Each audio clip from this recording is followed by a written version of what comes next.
తాలూకు కొండపురం మండలం మాది, కొత్తపేట మాది. ఈ వైసీపీ ఏదింపులకి మేము తట్టుకోలేని పరిస్థితిలో ఉన్నాము. ఎప్పటి నుంచో 4 సంవత్సరాలు 4 కేసులు పెట్టారు మా ఆయన మీద, మా పిల్లోడు. కానీ ఇప్పుడు కూడా కేసులు కోరకై తిరుగుతూనే ఉన్నది. ఆ జార్జ్ అనే అతను, బలరాం రెడ్డి, మాధవరెడ్డి, వీళ్ళ నుంచి మాకు ప్రాణహాయి ఉంది. మాకు రక్షణ కావాలా, నా బిడ్డకి, నా భర్తకి, నా కుటుంబానికి ప్రాణహాయి ఉంది. మాకు రక్షణ కావాలా. అసలుకి ఏసై మమ్మల్ని ఎందుకు కాపాడుకుంటూ వచ్చాడు కానీ ఇప్పుడు వరకు తండ్రి నాయన, ఇప్పుడు ఈ వైసీపీల వేధింపులకు మేము తట్టుకోలేని పరిస్థితిలో ఉన్నాము. మాకు రక్షణ కావాలని అడుగుతున్నాము. మేము ఇప్పుడే అడుగుతున్నాము.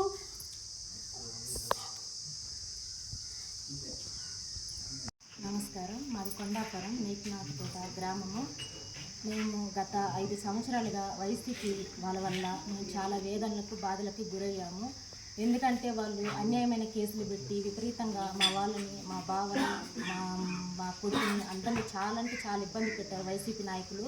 వైసీపీ అండదండలతోటే బలరాం రెడ్డి అనే వ్యక్తి, జార్జ్ అనే వ్యక్తి, మాధవరెడ్డి, ఎంపీ మాధవరెడ్డి అనే వ్యక్తి, వీళ్ళు ముగ్గురు కలిసి కావాలని మేము టీడీపీ వాళ్ళు అని వీళ్ళ మీద పక్షపాతంగా కక్ష పూర్తిగా అనవసరమైన కేసులలో విరికించి వీళ్ళని ఏ కాడికి ఏదో తీయాలని చెప్పి మా అబ్బాయి చెయ్యర కొట్టించారు. ప్లాన్ ప్రకారము మా బావని 2 సార్లు కేసులు పెట్టారు. మా ఇంట్లో ఆడవాళ్ళని కేసులు పెట్టారు. నేను మా ఆయన దొరకని పెట్టలేదు కానీ మా వాళ్ళ మీద కూడా కేసులు పెట్టారు. మమ్మల్ని చాలా ఇబ్బంది పెట్టారు. గత ప్రభుత్వంలో మాకు ఇంత అన్యాయం జరిగినందుకు కనీసం ఈ ప్రభుత్వంలోనైనా న్యాయం జరగాలని మేము మీడియాని ఆశ్రయించాము. కాబట్టి ఈ ప్రభుత్వంలో మాకు న్యాయం జరగాలని కోరుకుంటూ వైసీపీ నాయకులని, వాళ్ళ అరాచకాలని వాళ్ళు అడకట్టమని ప్రభుత్వాన్ని వేడుకుంటూ ఈ అరాచకాలు ఇలానే కొనసాగుతూనే ఉన్నాయి.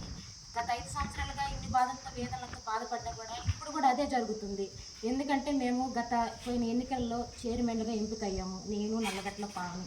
కాబట్టి వీళ్ళు ఎందుకు ఇట్లా పదవిలో ఉండాలని మా మీద కక్షపూర్వకంగానే నల్లగట్ల రుప్పినామనే ఆమె సెప్టెంబర్ 2వ తారీఖున ఊర్లోకి వచ్చింది గ్రామానికి.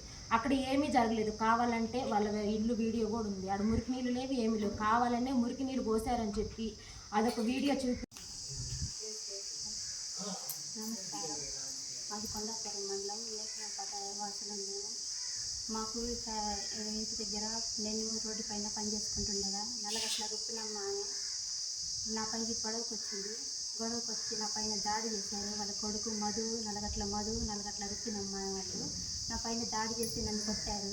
నేను ఆ భయంతో 100కి కాల్ చేశాను. మన కొండాపురం ఎస్ఐ దగ్గరికి కంప్లైంట్ ఇచ్చినప్పుడు నాకేం న్యాయం అనిపించలేదు, జరగకపోగా వాళ్ళ మీద మా మీద ఇంకా దాడులు చేస్తారు, బెదిరిస్తారు మమ్మల్ని. నేను స్కూల్లో చైర్మన్ అయిన దగ్గర నుంచి నన్ను ఎక్కువగా దాడి చేస్తానికి నా మీద ఎక్కువగా వాళ్ళు నా మీద పెట్టి బెదిరింపులు కావాల్సి వస్తాను. నన్ను ఎక్కువగా బాధ పెడతారు. మేము ఇక్కడ కూడా ఉంటాము, హైదరాబాద్లో ఉంటాము. హైదరాబాద్ నుంచి ఒకరోజు వచ్చాను. ఉన్న రోజే ఆమె నా మీద గొడవలు పెట్టుకోవటం స్టార్ట్ చేసి కంప్లైంట్ చేయటము, ఎస్పీ దగ్గరికి వెళ్ళటము, మా మీద మీడియాకి రిపోర్ట్స్ ఇవ్వటం, మా మీద చాలా ఇబ్బందికరంగా మేము ఊళ్ళో ఉండలేని ఇబ్బంది పని చేస్తున్నారు.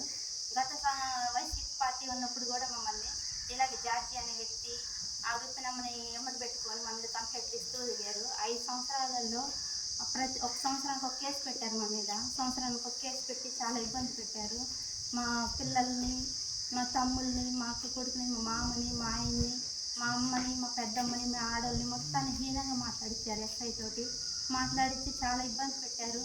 మాకు అప్పుడు పడి మేము ఆ వైసీపీ పడి బాధలు పడ్డాం, ఎంతో బాధపడ్డాం. జార్జి